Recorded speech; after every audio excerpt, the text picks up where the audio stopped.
This episode is brought to you by Gazelle, the all-in-one business management software for piano technicians like you who want to spend less time juggling calendars and more time doing the work you love. Whether you are growing your skills or your business, Gazelle will help you save time and wow customers. Visit growwithgazelle.com to learn more. Hello, listeners. Back in April, my colleague Hannah Beckett and I spent 10 days traveling across Germany to visit several workshops and factories in addition to attending the Acoustica convention and trade show in Nuremberg. This is just one of several interviews that we conducted while we were there, and we'll be gradually releasing the rest per our typical publishing schedule. This means that the recording style may sound a little different, but even though I had to maneuver the road bumps of recording on the go with a bag full of equipment, I am so in love with this interview series, and I hope it will be the first of many tours that will bring me to even more incredible industry havens like the ones in these episodes. So without any further ado, here we go. I'm McKinley Coda, and you're listening to the Pro PTN Podcast, an interview talk show for piano technicians to tune in to what the pros are talking about from across the industry. If you enjoyed today's episode, show us some love by following us on your podcasting platform and leaving us a review. To learn more about us here at the Professional Piano Technicians Network, visit us at proptn.org. Hello and welcome to the show. I am your host, McKinley Coda, and today I am joined by Gabriel Wandt and Annemarie Kampf from the August Föerster factory in Lobau, Germany. Gabriel is head of marketing and communication at August Föerster, and Annemarie is one of the master piano builders responsible for the new 9-foot August Föerster 275 Sovereign Grand Action design. Gabriel and Annemarie, welcome to the show. Hello, thank you. Okay, to start us off, Gabriel, can you tell us about August Föerster and how you came to join the company? Yeah, August Föerster is one of the last family-run piano manufacturers in Germany, in Europe, in the world. We are 167 years old and we are very traditional manufacturing our pianos. I am here for more than 9 years right now. I had some friends and I had a period of time looking what to do next. And they said, yeah, just come here and do some sales and communication. And I'm very happy to be here. It's a very, very special place in the world. Yeah. It's a very unique company, and I really like it to work here. Yeah. And everything is handcrafted here, yes, correct? Everything is handcrafted. Of course, we have machines for the woodworkers and also for the piano builders, but the idea of the machines always is to help the people to do their work. Not the other way around. I love that so much. Yeah. I understand it's quite hard to get the certification that says it's made in Germany, and everything at August Föerster, the pianos are 93% made in Germany? Yeah, that's correct. Yeah. Can you tell us about that certification? Yeah, it's interesting because you find a lot of instruments and it's written made in Germany on it. And we came to a point where we just wanted to figure out for ourselves where we are on this point. And then as the COVID times came, we had a little bit of time and we took the numbers and came up to 93% German parts. And it's really nice. And the 7 parts left is just for quality. We go out of the country to Austria and to Italy for very special high quality wood, which we are using for our instruments. Mm-hmm. And yeah, we were happy by ourselves about this. Oh, we're that good.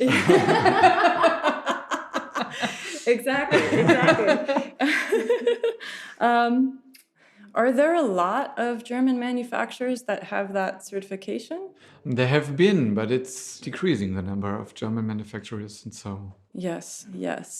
And while it is a pretty serious note to start the show on, you and I were talking about August Föerster's position in the global market and how you hope for it to change in the years to come. Yeah, it's a difficult market right now. It's not a secret. People are holding their money back and waiting the situation and things. And so it's difficult for all of us manufacturers to sell the pianos. This is in several markets and it's also in the US market. And of course, we hope to get through these times now. We have nice instruments. We have a lot of individual possibilities to customize instruments. We know that people like this, that they're looking for their personal sound, for optical things, for veneers, for shapes and things. I was really tickled to see some of the designs at Acustica. They were really fun. Particularly, there was the beer tap piano, and then there was the chair where you could sort of relax while somebody else played a piano, and you could feel the vibrations. Yeah. Hello, McKinley from the editing room here. I just wanted to mention that I will be sharing a collection of photos from the factory tour as well as their Acustica pianos in the show notes for this episode. I highly recommend checking them out. Now back to the show. Who came up with these? Actually, the chair is a thing that was from Benjamin Schwarz and a colleague of his. They started the apprenticeship here at August Föerster together, not quite 30 years ago, but it More will than be 20. more than 20 years ago. Wow. When they were apprentices, they were in the machine hall preparing the rim, the outer shape of the grand pianos. Yeah. And there's always something cut off, but you have this form, the S. Yeah, the chair they was were shaped like an S. Yes, and they were Yeah. like, we should do something of this. That's such a great shape. How would it be to lay in it? And it's this idea, like from more than 20 years ago, that Benjamin made a chair from. So they saw the shape of the rim. Yes, It would it's be actually really- the middle part of the chair. It's part of the rim. I had no idea. Yes. It's an original part. It's an original part from our model 215. Wow. That is so cool. And it took 20 years. No, I mean, that was the first time they had the idea. Yeah, I see. But then, Okay. you forget about things. You have family and stuff. And then, there's the fair. Let's do it now. And kind of the same was it with the beer piano. It was similar. We had in 2017, we were having a big party here in the city, and a lot of people were announced, and we said we have to be in the crowd. How do we do that? How do we get attention? Yeah, because it was just a weekend, and the people want to eat, and they want to drink, and they want to have music and things, and nobody wants to go in an exhibition with grand piano. Yeah? So what to do? And then we had talkings and ideas, and then we came to the idea. The old pianos had candle holders. Yeah. And so we have here in our town a small private brewery, which makes a very nice Pilsner beer and a dark beer. And so we said, okay, we have two parts to let the beer out instead of these candle holders. Then they said, okay, we don't want to take an old piano because this was the first idea to renew an old piano. We are building new pianos. Yeah, we want to make fresh. So, and then Miss Föerster one day said, okay, you have so cool ideas. Okay, take a new instrument out of the production and do what you want to do. And so we ended up at an instrument colored in black and white for the white and the black beer. And then we took the candle holders, so let's say at the left side and on the right side, because we wanted to play on the instrument. And then, piano builders are very precise and very exact people, the most precise people I know. And they made the hinges in chrome and in messing, in brass, and a lot of details. It was incredible. And then we had the beer piano. We had it on the street, on the boulevard here in our city, and the crowd came and what is that? What is this? And we had a live TV show on afternoon at 4, I think. And at 6:30, the first people came and said, I didn't want to go to the party, but I saw this on the TV. And now I'm here. I wanted to see this. It was great. It was really great. And since then, we are on the way at fairs, at days of the open door and music schools and things. And it's fun always. No kidding. And you have to know, piano builders, they love to drink beer. In general, when we have technicians meeting or something like that, it's always, where's the beer piano? And it's like, we also had the idea, but you did it. Everyone loves it. Yeah, and it seems like it's not just a German thing, but for being a piano technician, there's nothing like finishing a long day of work with your hands, and then you just want to have a cold beer. And it's amazing. And also for listeners at home, I don't know where we're going to be posting these photos, but you will be able to see them somewhere because we will have to be sharing them. And when I first saw it, you saw a mug of beer and a cup holder, like on the left side. And I don't think it was real. It was fake looking. But of course, from across the room, I was like, oh my God, somebody put a beer on a piano. Somebody needs to be arrested. So that was a lot of fun. Do you guys have any other fun ideas that you're dreaming up right now? I'm sure we have. Let's see what comes next. You also probably want to keep them a secret. Of course. For the next fair. Exactly. Well, howdy, listeners. It is I, your humble host, here to not so humbly brag about the amazing online courses currently available through ProPTN. If you're brand new to piano technology, our nomenclature course is the perfect way to get acquainted with the piano from the inside out. For tuners who are ready to dip their toes into the more technical side of things, check out our upright and grand action model regulation courses with action model rentals that can be readily delivered to your door. For technology-troubled techs like me, there is Foundations of Digital Marketing for piano technicians. And finally, for the more experienced lay people, did you already know that we have Bellywork certification courses on bridge capping and soundboard replacement? If not, then y'all should know where to look by now. Visit proptn.org to sign up, and you'll thank me later. Now, back to the show. Annemarie, can you tell me about your career in piano technology and where it has taken you over the years? Yeah, my brother-in-law, he comes from near Lobau, and he, of course, knows someone who works at August Föerster. And I was interested in piano building, and then he said, yeah, let's just make a tour and see how the job is and stuff. And I was like caught on fire. And then I applied, and they said, well, sorry, we can't take someone in. And I started somewhere else, but August Föerster was stuck in my mind. And then things changed at the other company where I started. So after 2 years of apprenticeship somewhere else, I came here and finished my apprenticeship at August Föerster. And it will be 3 years ago I finished my master's. And to become a master piano builder, it's a very serious certification. So not everybody is a master piano builder. Can you tell us about what that entails? Well, my point of doing that was that my former master here, who is retired now, and Benjamin Schwarz, they started already changing things for the 275. And I was doing technical drawings here for the company. And it was always like they came and said, do this, do that. And I was like, okay. But why? Then I decided, okay, if I do a master's preparing class, it's also in Ludwigsburg where the apprenticeship school is. For whole Germany. And I thought, okay, if I do the master's, then I will be more able to take action and be an active part of construction and stuff like that. And that's why I did the master's, to be actually part and create this grand piano. And in the master class, you just dive deeper into piano building as you do in the apprenticeship. You have to construct your own imaginary piano and have a complete drawing, complete calculations, how much would it cost to build it and stuff like that. So it's real... The whole process.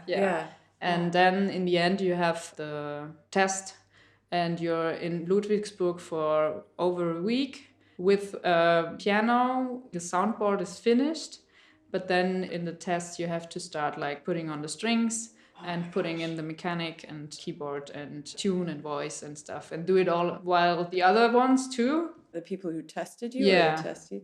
So with all the other examiners and testees. The examiners are around and they look over your shoulder and they're like, oh, you do it like that? Are you sure?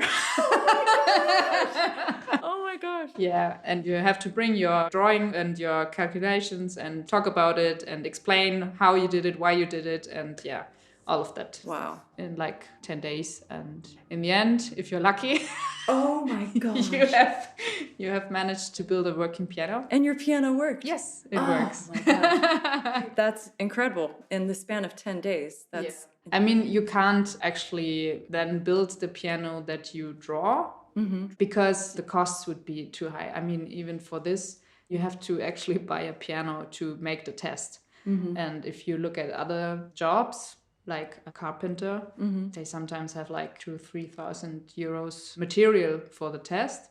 And that's a lot. But for us, for piano builders, it's like, yeah, okay, let's start at 10,000 and then maybe it will be enough. Yeah. Okay. And you don't build the piano that you thought about because you have to take one of a company that's already existing. Because otherwise you would have to make the sand cast for the iron plate and stuff like that. And that would be like 30,000 euros every test. So that's not manageable for no one.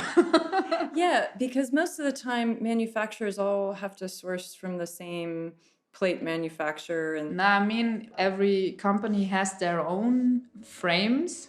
And like in the shop where they do the frames, there's like the first cast and then they do the first iron plates. Right. But if I would want to have my own piano, I would have to go to a company that makes the iron plates, and the mold itself is it's way too expensive. Yeah, of course. That's why reshaping the 275 was actually that big a deal, because you have to change the whole thing for making the iron plate. Yeah. And that's immense costs.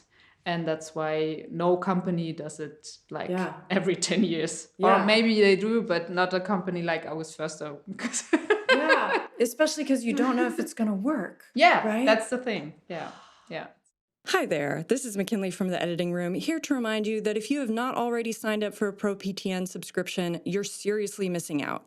Whether you need articles from our Beginner's Corner to help supplement your students' education, or if you're a seasoned tech who wants a refresher on certain specialty skills, Pro PTN has got you covered with peer-reviewed editorial content, video demonstrations, and photographed step-by-step instructionals. On top of that, the collection is our online marketplace that is a must for maintaining your tool collection. If you want to try a tuning lever before you buy it, you can check out our rent-a-lever program. If you make and design your own tools, you can sign up to distribute them through the collection. If you're a retiring technician, we can sell your tool collection on consignment. Or you can just go shopping for a whole selection of new and used tools from brands and technicians you trust. So what are you waiting for? Go sign up now and you'll thank me later. Anyways, back to the show. I'd like to come back to our new concert grant. We had the first presentation right now at the Acoustica Fair. You have been there. And we are really happy about this magnificent, overwhelming positive feedback we received. It was really great because, of course, it's a surprise. It's you go there and you put the instrument there and people come and play and you will see what happens. And it was really great. And it's next to all the other instruments in direct competition. It was a room with 9 concert grounds, and pianists could book the room to themselves with nobody else playing for 15 minutes. We did the same thing, and oh my gosh, it was fantastic. Hey listeners, I am recording this from the future. I was just about to publish this episode. I'm so tired. I already tuned 4 pianos today. I'm not even in my recording studio because my husband is teaching a guitar lesson, as you can hear. So I was just about to publish this when I remembered that I had taken a recording of the 275 piano using a handheld mic inside the Acoustica Salon, and I just thought it'd be fun to include it for a couple reasons. Number one, you can hear the recording quality of a stereo handheld recorder positioned from the rim's bent side, just inside the lid. Sounds kind of unique compared to others. You can always try it out yourself. Number two, you can listen in on the techniques that Hannah uses to listen to the quality of a piano that she's evaluating. Every technician is different. I think it's really interesting to compare those techniques. Number three, you can hear a sample of the 275. I'm including the audio with 0 mixing or editing for posterity's sake, but I will say that the recording still does not do that piano justice. So real quick, here is that sound sample, and then we will get back to the show. This is August Föerster.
Yeah, that's the point. You have all the concert grants one beside the other. And yeah, you have to be encouraging to Yeah. place your new instrument there. Yeah. Before we had some contacts with pianists, and so we thought, yeah, it should work. They already And- said it's quite good. yeah, yeah. This is a point. Of course, I do sales and I have to sell this instrument, but also as a musician, I wish that pianists get more different instruments with their pieces they want to play, with their expressions, because we all are human beings, we all have different things in mind, we have different things we want to express with our music. And I think there are different manufacturers for different people, for different pianists. We have pianists who are self-confident and they are looking for self-confident instruments and they make music and express all their feelings, yeah? And then you need a shiny and bright instrument. And then we have people, they are softer, they are smaller, they are more introvertive. And they just make music for themselves, for their relatives, for close friends. And they need just another instrument, more sensitive.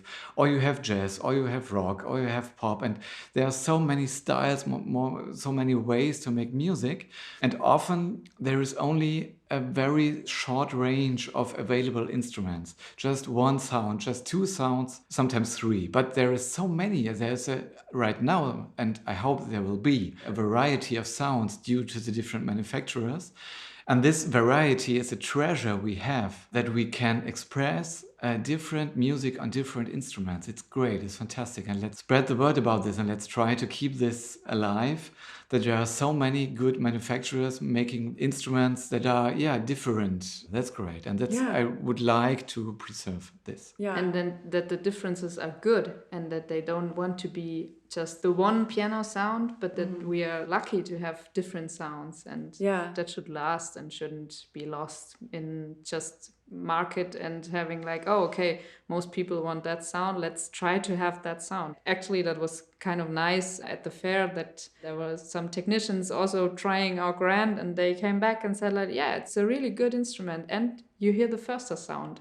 And I was like, Oh, that we must did have been it. so nice to hear. Yeah. Oh, I mean, we didn't, it was just standing next to the Yamaha, which of course also is a great instrument, but we don't want to just copy another brand. Yeah. We want to be our own brand. And there are pianists coming back and saying, yeah, you did it. It's a Föerster. Yeah. Oh, I love that. Congratulations. Thanks. Yeah, that's great indeed. And that's also what we do. We have this heritage. The Föerster sound is what we are, what we express, what we are known for. And this construction process of this concert grant was not, we are collecting ideas and we are calculating a complete new grand piano. This is not what we did. We took the old instrument, we took the old calculations, which are partly more than 100 years old from our archives, and we brought them into time, we recalculated, we developed further, we went on this way. The old fathers started, this way. And this is seldom. We did it, and this is part of the secret, that now there are young men and women who calculated this and built this and made this. But of course, it's the Föerster sound, which is 1.5 century old, more or less. This is what we are, this is what we do, this is here, Föerster in Lobau. It's beautiful out here, And Anna Föerster is 5th generation? Yes, we have Anne-Katrine Föerster as CEO and as owner of this company. It's completely family-owned, completely family-run. She is in 5th generation after the August Föerster, the founder. And her niece, as 6th generation, is already working here. She will hopefully continue this story. Yeah, and it's fantastic. This factory is original to where it started. And some of the tools here are so old and amazing. They're beautiful. They don't make them like they used to. And so it's so nice to walk around. And I love how much personality this factory has. You can really see how much the lives of the technicians and the care and the history is really soaked into the place. But it's still very modern. It's fantastic. I 10 out of 10 recommend it. Yeah, it's a family business. We know each other, we work with each other. It's not, yeah, you hire one and he leaves next month and you bring in someone next. But we are working for a long time together. We know each other. We know he has this talent and she has that talent, and we try to combine this together. And this is also with the machines. It's a pragmatic decision. We have machines that are working, and we have a need for this machine. And if the machine does what we need, there is no need to exchange it, to change it. And if it brings it quality, we just use it. And when it's old, yes, it's old, but yeah, okay. Yeah. For example, in our wood workshop, we have a mixture. We have, of course, new machines because we need them, but we have several old machines indeed. It's nice if you guide guests like you through it, and it's a nice mixture, and this is what we are. We have calculations from 100 years ago, but right now we have a modern concert grand out of this. And this is a combination, I think, what makes a difference. We are not old, we are not from yesterday, we go on, but we don't forget what has been. We carry the traditions into Yeah. new times. Yes, yes. And you said you played the piano as well. I play at home for my children, a little bit the piano, yes. As a pianist, what traits do you love about the concert grand? How would you describe its sound in a very special, unique way? The Föerster sound is known for its warm tone, heavy bass, but it's a transparent bass. It's not a wow, it's something you cannot define, but it's very clear, but it's not with so many overtones in the bass, but it's powerful, it's touching. There happens something if you hear this bass also in the piano, in the pianissimo. And then you have a power you get out of this bass up to the other higher ranges. And that's what the Föerster sound is in all instruments. Our instruments are heavier than others. Also, the upright pianos are a little bit wider. And so we get and reach this sound. Also, the old concert grand had this sound, and now the new one, plus a very nice, brilliant, shiny treble. It's so balanced, if I may. You said the lack of overtones in the bass, and the first time I kind of slammed a bottom octave, I lost my mind because there were no overtones, and it was like riding a tsunami. It was so powerful, but it was also so pure. It didn't feel hairy or dirty or anything like that, but it's also very well balanced with the treble, because of the triplex, which I also really wanted you to talk about, Annemarie. And as well as that, the 275 has several other traits that I found really interesting, such as the climate fabric, as well as the triplex. And you also had a mute for the duplex. Which is crazy. I wanted you to tell me about these new traits because they're so cool. The triplex actually was one of the main things reshaping the whole iron frame, because we realized that for stages and concert business, it's kind of what everyone wants. If you have a grand piano without a triplex, nowadays you're out. And we actually started putting it in because we thought, we have to do it. It's like a standard now, and we didn't have it till now. Then we had the first grand with the triplex here, and we realized it's really great. It's not just for showing off, but actually the effect that it has is really great. And we thought it's mostly for high treble, but we realized that it brightens up the middle as well a lot. Because there's these overtones coming from back there and from the treble, and it has a really nice effect, making the sound more, I don't know how to say, colorful, But also, I remember your colleague Benjamin saying that some pianists didn't like the sound of the triplex, so you built in. We built in a mute rail that you can put on and off. The idea came from several pianists who also tried the new grand piano, but also the 215. We also have the duplex, but not the triplex, only the duplex. And there we already had also this feedback that sometimes if you're like in a smaller room, then it can be too many sparklings. Or too much color, That's when Benjamin just said, why don't we try to install something that everyone can use for this room or for this piece as well. I want to have the brightness. I want to have all the sound that it can make. Or for this other literature, I want it to be more closed, more intimate, and so we installed this mute rail that you can turn on and off. And the next step would be that you maybe can combine it with the una corda, so it would be Quieter all over. yeah, and it would be sliding in and out. It's not just on and off, but they can be eased in. in and out, Sprinkled yes, in. yes. Stepless. Okay, and there is also now climate fabric on the bottom. Yeah, for concert grand, it seemed natural. I mean, here in Germany in the summer you have like festivals, you have shows that are outdoor because it's so great to be in a warm summer night and hear piano music, and this is great for the people listening to it, but the piano technician sometimes is like, oh my god, another one outside. And then the best thing is if it's there overnight and used again the next day, and then you have sun and you have maybe thunder. And the idea with the climate fabric is that you have the instrument closed from underneath, and you can't have air exchange around the soundboard, because the soundboard humidity changes is what destroys your tuning, right? Yeah. And if you can just like minimize it by stopping the air going around, then you save yourself some work. Yeah.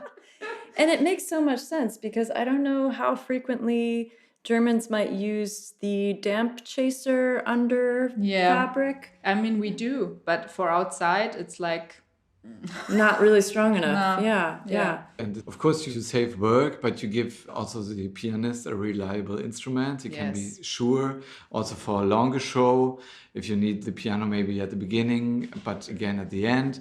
Of course, you save the instrument. Benjamin had the idea from a colleague who said he already used it, and that's why we wanted to just include it in this instrument. And the bridge pins are also different. They're fairly interesting. They were moved on the shelf. They're closer to the front. Yes, that's actually something we do in all the grand pianos. And the reason is that at the shelf, if you have a piano that's quite old, or you restring a piano, you often see how the string worked into the wood, because it's a lot of tension and it digs into the bridge cap. Yes.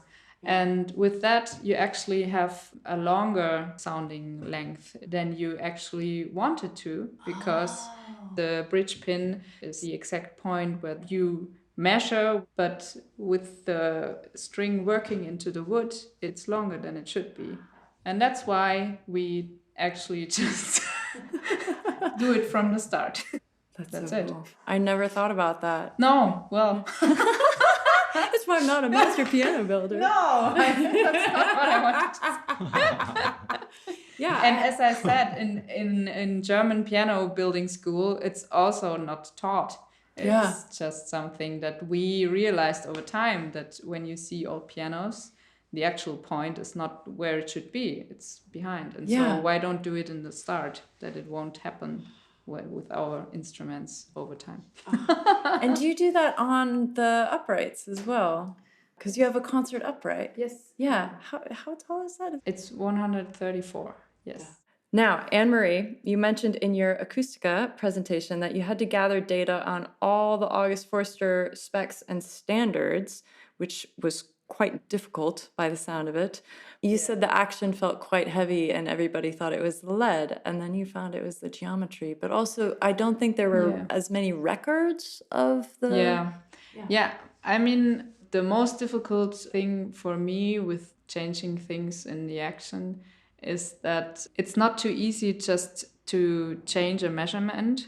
You always have to talk to colleagues who work before and after, because if I just change the length of the hammer shank and I say, I want it shorter, and don't think about what it means for the production, Yeah. Because that's what you have to have in mind. It feels like a small change, but it has a lot that comes with it. Yeah, exactly. So that's the difficulty with changing just little things, that you have to have the whole instrument in mind. Yeah. And stuff like that. That's what I had to figure out. Yeah.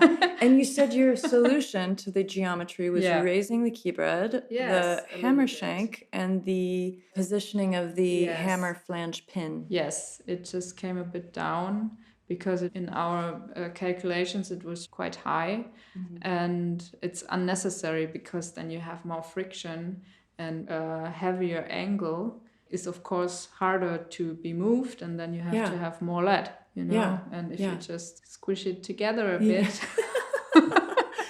then it's all more natural movement. Yeah. And you don't have to overcome so many angles and frictions. Yeah. I've never heard about somebody raising the key bed. Yeah, the only comparison I have is some Steinway. And, that's the thing. You measure a Steinway grant and you think, oh, they do it like that. But you always have to have in mind, is it the right thing for Föerster? I don't want just to copy measurements from another brand, because they do it and the instrument in the end, of course, is good. But it's a totally different instrument. Yes. Yeah. And so you have to have in mind, okay, what can I do? What do I want to do? Yeah. And is it even good for this instrument and what I want to do with it? Yeah. Hello, McKinley from the editing room here. So it is at this point that Annemarie and I start talking about the changes she made to the 275 action design. And because I had to have her repeat herself several times in order for me to understand the rationale, not even because of the language barrier, but because I am not a master piano builder and I was having trouble understanding. So I am just going to save some time and describe our conversation here. So her decision to move the key bed and the hammer flange center pin together was because she found there was more space between the strings and the key bed than there needed to be. On Steinways, for instance, the space is typically as close as possible. There was actually also a Blüthner that they had partially restored in the room where we were recording, and she used her finger to show how little space there was between the top of the action and the pin block. So to compensate for that gap, the Föerster shanks and bore distance had previously been quite long. Now, while it's true that longer shanks have more inertia on their side, there is a limit to how much is helpful. So with the longer shanks having to travel the longer distance to the strings, the hammers were actually losing energy and control on their way up and wobbling from side to side due to the excessive inertia. So by shortening the distance between the key bed and strings as well as the length of the shanks, the hammers didn't need as much weight in the other end of the key to compensate for the loss of force. Pretty freaking crazy. I hope that makes sense to you. And if not, then shoot me an email. Otherwise, back to the show. Most of the times we had really long bore length, but when you have a long bore length and a long shank, the whole hammer in itself, by moving up to the string, it becomes like wobbly and can be shaky, and that's where it loses strength. That's where energy just gets lost. Yeah. And sadly, you can hear that. Mostly in the middle to treble section. Sometimes it's a bit too weak. Yeah. Maybe it's why the balance is so good in the new grand piano. Is that we shortened all these measurements a bit, and big point is also that it's stable, that it doesn't change from model to model. Yeah, there aren't too many variations. Yes, you have a consistent sound and a consistent model that also the pianist can rely on. Yeah. Book clubs, emergency helplines, healthy communication, tool recommendations, memes. All this and more on the ProPTN Discord channel, a magnificent online community for members to share wisdom, techniques, and empathy for all of our most horrid experiences in the field. Subscribe to the yearly ProPTN membership for less than the cost of a tuning, and you too can join the conversation. I hope to do an entire episode on the narrow Stretto keysets someday, but for listeners at home, I just want to quickly cover some really key points that concert pianist Sophia Weikemann talked about in her presentation at Acoustica. A huge percentage of concert pianists end up suffering hand injuries because of the standardized keyboard, which is yet another trait of the piano which has never been revisited until now because the traditionalist, that's how it's always been mindset I'm not even going to start on how this disproportionately affects female pianists since they naturally have smaller hands than men, because there are some really astonishing statistics about that alone. But Sophia explained one exercise that illustrated the limitations of standard keyboards really well, which is to stretch your hand out as wide as you can and then try to move your fingers versus relaxing your hand and doing the same thing. The results are immediately obvious. Standard keyboards also make it more difficult for child pianists to play more complex pieces. It's very typical for other stringed instruments like guitars, violins, and cellos to come in many different sizes. Other keyed instruments, such as harpsichords, accordion, and organs, also typically have narrower, non-standard key sizes, so why not the piano? I think that about covers it. So now, That's good. can you tell us about how August Föerster has made these available and how they came to be? Yeah, it's interesting indeed. And so let's make another podcast one day. It's a lot to talk about. Yeah. At August Föerster, we started a couple of years ago.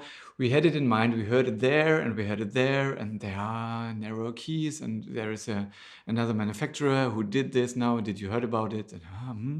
And it was okay. And we had other things to do and we did our jobs. And then we had a dealer from Belgium.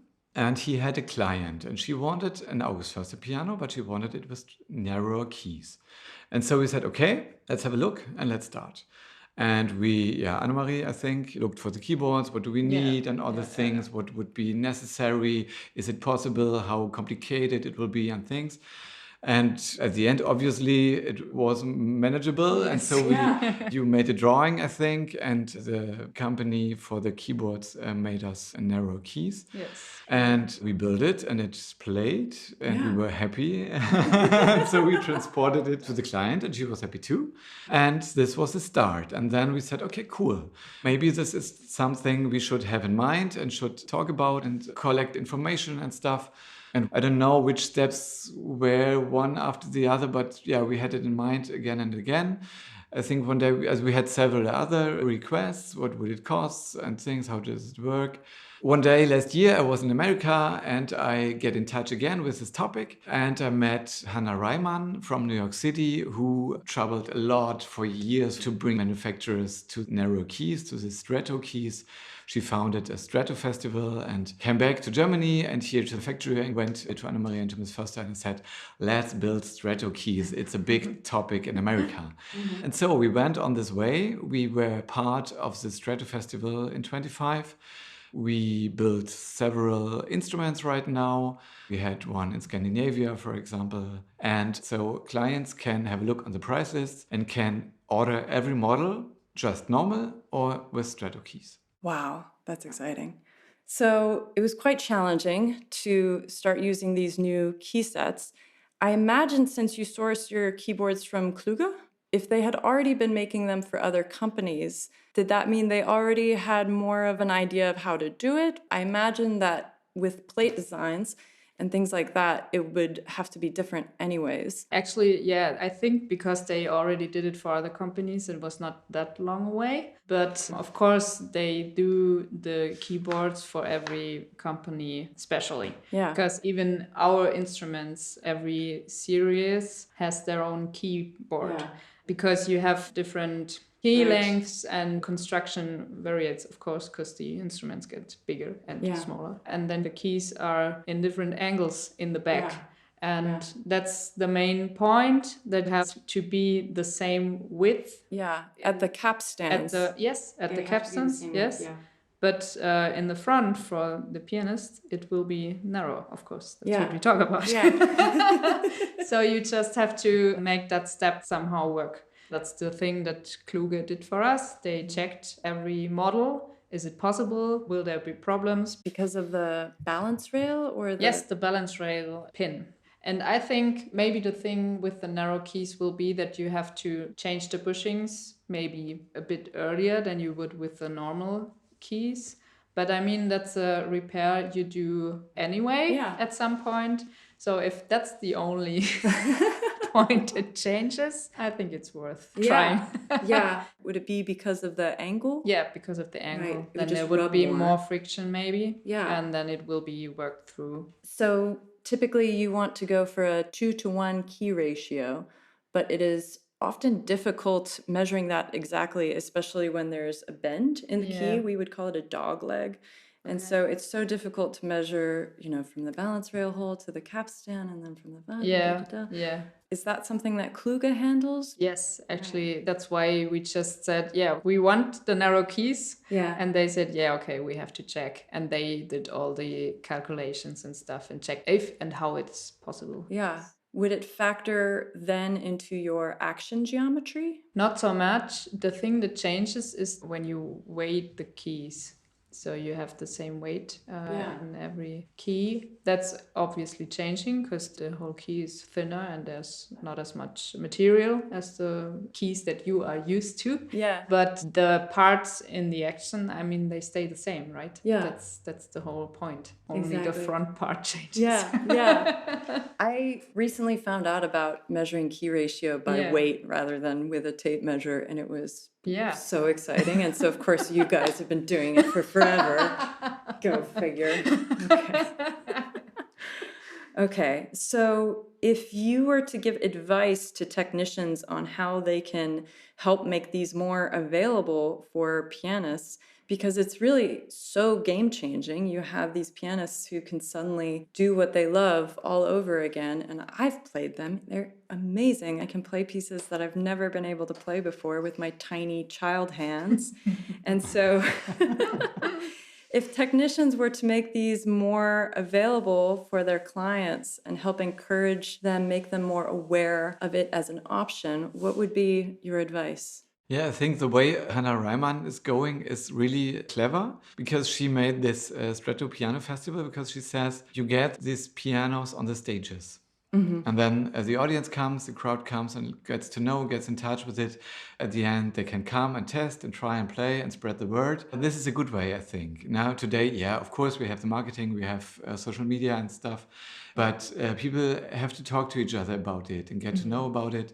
And we have a demonstration model here in our showroom. You can come and play. Now at the Akustica Fair, where we presented our new concert grant, we had 2 keyboards with us, and we just show how easily you can change the keyboard. So also for a university or for a school, they can have 1 grand piano, for example, and 2 keyboards.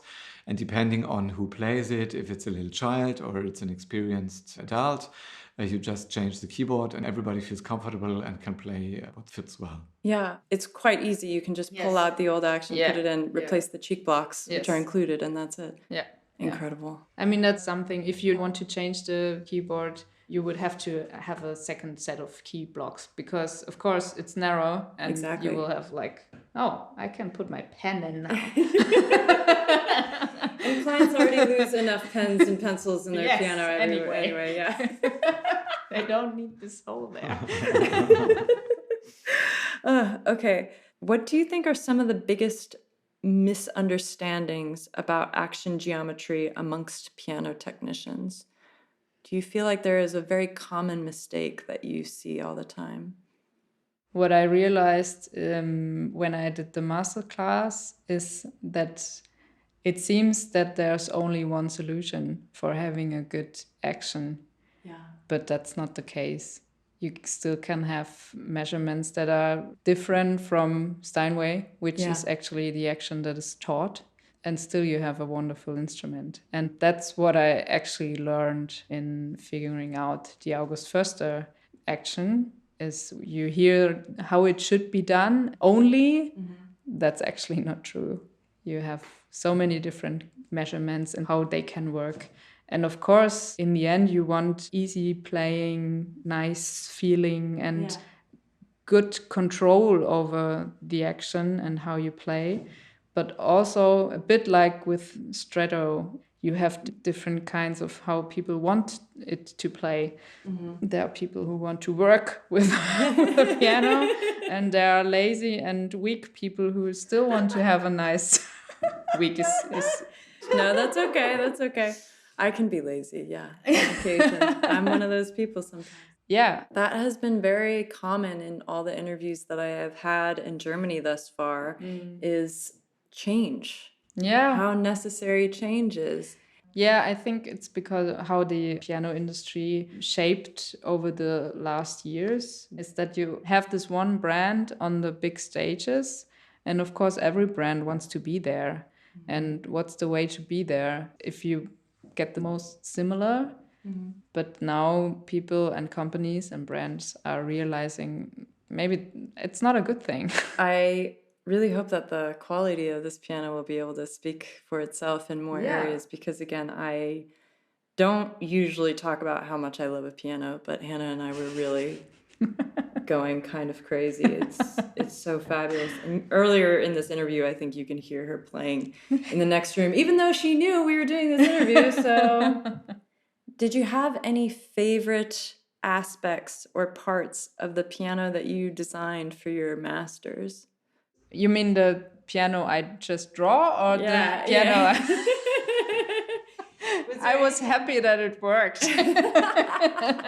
Was there anything special or unique about it that you were proud of, or you were just trying to get through it? No, actually, I liked drawing. I like doing technical drawings. And I also liked to have the task to figure this stuff out and to find solutions. And if you work in production, it's all figured out, you know. Yeah. Of course, you have sometimes little things that you can change or can find a solution for. But then you're like, where's the right angle for the fallboard? Or you don't have to figure that out in our production because it's set. So and that was interesting to actually care for all the things, to have the whole thing done and not just how maybe would it sound if someone would build it. Yeah, and I think Gabriel mentioned earlier that when you were designing the 275, you started with drawings. Yeah, we did drawings on the computer. It was 2D technical drawings combined with a wooden model of the plate. Yeah. A colleague, he worked on the wooden plate and I came with drawings and stuff we put under and thought, okay, how thick should it be? Where do we want? How much space do we need here and now and here? But in the model before it was like that. And why did they do that? Was there a reason? No, it just happened. And yeah, it was a long way and it was fun. Sometimes also a bit crazy. But it was a real interesting work. And the other thing that I think Benjamin mentioned is it's particularly scary because you don't know if it's going to work when you're doing all those designs. Oh my God. And I mean, working is not yet sounding good, you know? Yeah. Oh my God. And it worked. Yeah, it worked. Oh my gosh. Yes. And actually the first instrument was ready and we were like, wow, it even sounds good. Oh my gosh, the courage. Yeah. The courage needed. Okay. Yeah. I was happy not to be alone doing it. And I think him too, so it was always... Yeah, a team. Yeah, you screwed up. No, you screwed up. No one screwed up. No, again, I really love that piano. What are your biggest frustrations with piano design today? Maybe specifically, if there are any aspects of the action or piano where you're like, why is it like this? I know you're, a person of change, but sometimes that can take time. So, one thing that pops into my mind is the surface, actually, because the polyester surface is so much work. Yeah. And, I mean, yes, it's shiny, and yes, having such an instrument on the stage and stuff like that, but I don't get it. Yeah. Texture. Yeah. Texture be nice. We have all these veneers and finishes, but the gloss and lacquer is always the same. So when are we going to get texture? Yes. I mean, like having nice veneers and oiled surfaces instead of the plastic polyester stuff, which is... It's a mess to put it on. It's a mess to work on it, so it will be shiny in the end. And then it's on the stage, and you have to clean it all the time, and it will be moved a lot, and it will break at some point. And to repair it, it's a lot of work, and it never looks as good as new. And McKinley from the editing room again. I'd like to note that since our interviews from this trip are being published out of order from when they were recorded, I did not get a chance to talk to Annemarie about how this was actually a topic that came up in almost every single interview I conducted in Germany. As a matter of fact, the last podcast episode that we published was with Oliver Grenes from Klang Manufacturer, and we talk a great deal about their work with natural finishes. So if you haven't listened to that already, I strongly recommend checking that out. It is so fascinating and goes so much deeper than polyester just being hard to maintain. Additionally, we will soon be publishing an interview with Mr. Christoph Scholz from the Gabriel Schultz line discussing his work with a natural beech and beeswax finish, and that is set to be a fabulous episode in the near future. Anyway, back to the show. Yeah, I mean, it happens more and more, and we have oiled surfaces right now as well. Yeah. Not on the big grand piano now, because you need a customer who wants that. Yeah. You can't just produce one and then hope that someone will buy it. Yeah, but I would like to see that. Yes. Yeah. Yes. Well, unfortunately, this has been a fabulous interview, but all good things must come to an end. So before we finish out, Gabriel, can you tell me your favorite part of the piano industry as a whole? The combination of all these materials. We have the wood, we have the iron, we have the strings, and combining all this together with a certain knowledge lets us listen to music, which is incredible. I do like very much. And now, Annemarie, I have the same question for you. I want to know your favorite part of the piano industry, but also I want to know your favorite tool. My favorite tool. Yeah. I really have to think about it. Well, what I really like is a really sharp and short knife. Yeah, for like cutting dampers and felt, and if it has to be veneer, but then you have to sharpen it to get for the dampers. Yeah. That's funny. I feel like I always hear people use razors. I don't know a lot of people who use it. But I have from a colleague who's retired now. I think it's a kitchen knife that he sharpened over and over again, and the blade is only that long. Like an inch and a half. But it's real stable and sharp, and I love working with it. But I don't like the cutter. Like a box cutter where you have to switch it out. Yeah. Because the blade is like wobbly. Yeah, cool. Great answer. Again, very gangster. And your favorite part of piano technology? The people coming and playing and realizing how much they love the sound. And when you're around, when they try it out the first time, and then you see this amazement in their face and how they find what they were looking for. That's amazing. Yeah, the moment that somebody finds their instrument. Yeah. Well, Annemarie, Gabriel, you have been fabulous guests. Thank you so much. Thank you so much for being here. Great. I just want to say thank you that you are here. It was a wonderful time to have you here, to guide you through the workshops. We really like this, guiding visitors through the workshops, showing how we work, what we do. And if your listeners are in Europe one day and want to see an old world, just come and meet us. Another thank you to Gazelle for sponsoring this episode, and another huge thank you to Gabriel and Annemarie for joining me on the show. If you want to learn more about August Föerster, I will be linking to their website and social media pages in the show notes for this episode. Otherwise, I hope you all are staying hydrated this summer, and I am already looking forward to sharing our other upcoming episodes. So till next time, stay cool, my dear listeners.